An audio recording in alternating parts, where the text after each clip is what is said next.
So we have a curve here, and then we have 11. N is equal to 11. Pasabot we have 1, 2, 3, 4, 5, 6, 7, 8, 9, 10, and 11. So we have 11 intervals for this one. Again, 11 is not this is divisible by 2 and 3, but there are remainders. So for this one, we cannot use the 1/3 rule alone or the 3/8 rule alone. So, saan man ni nato? Pwede nga kani is saan ni siya 3/8 rule, and then kani din is 1/8 rule, a 1/3 rule, or pwede sad nga ang first two is si 1/3 rule, and then the rest is the 3/8 rule. Pwede sad nga yeah, nga siya 1/3 rule. Pwede sad siya nga na it's either saan na. Basta kay isakto yung pagka-apply. So let's say ang ato ang gamiton is this one, no? Either of that, both of these is just an approximation, makakuha rin punta sa dul-dul nga answer. So since n is equal to 11, sa ato pa the h is, which is the b minus a over n, that is 1.5 minus 0.5 over 11, that is 1 over 11. So let me just write here the x and the y.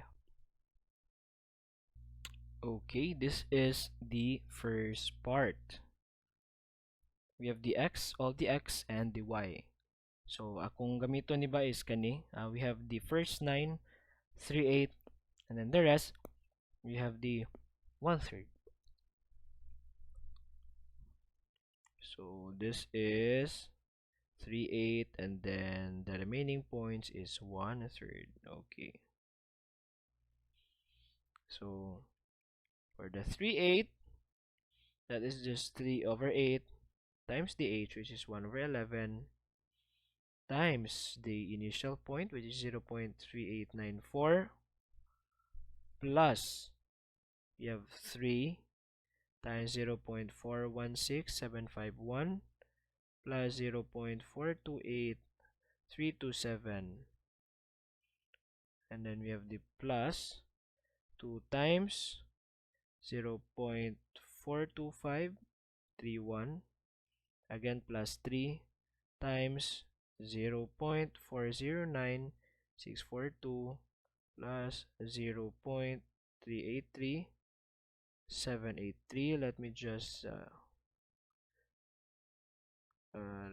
rewrite this one. 327. Okay.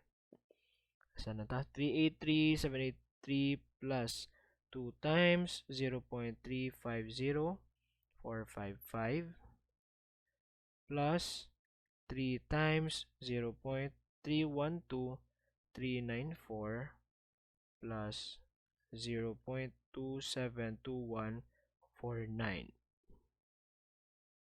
Oops. Plus the last point, of course.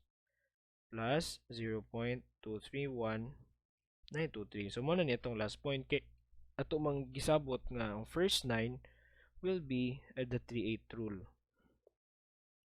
So, using the 3/8 rule, natin makuha nga 0.301432. And using the 1/3 rule, that is 1/3 times the h, 1 over 11. So, ang atong y naught pod is, kung asa to nagsugod ang atong point, which is this one. So, this is 0.231923 plus 4 times 0.193478 plus 0.158099. Itong makuha dire is equal to 0.035271. Now, to approximate the integral of this one, we just add these two, no? We just combine. Sa ato pa, we have 0.035271 336703 with an approximate error of 0.0006%.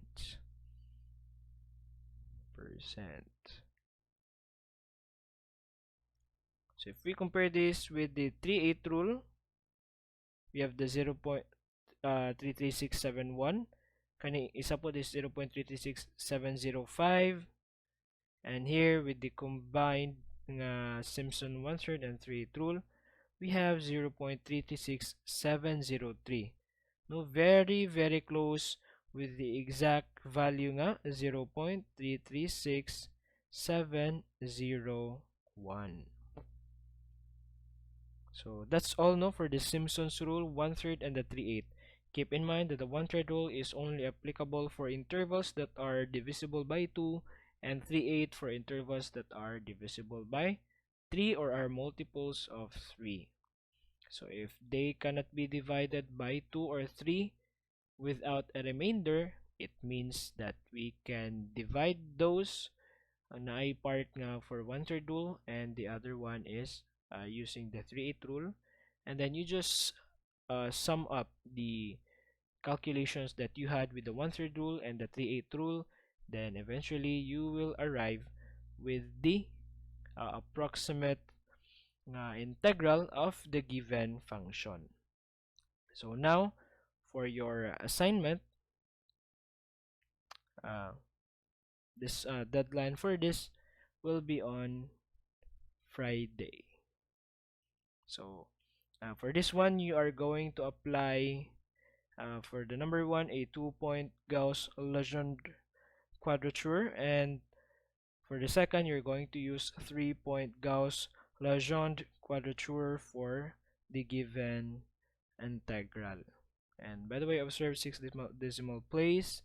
Again, for assignments, no late submission, and write neatly and legibly. No need to attach your calculations to in the template, but ensure that submission is in PDF form aron mausara nato og check.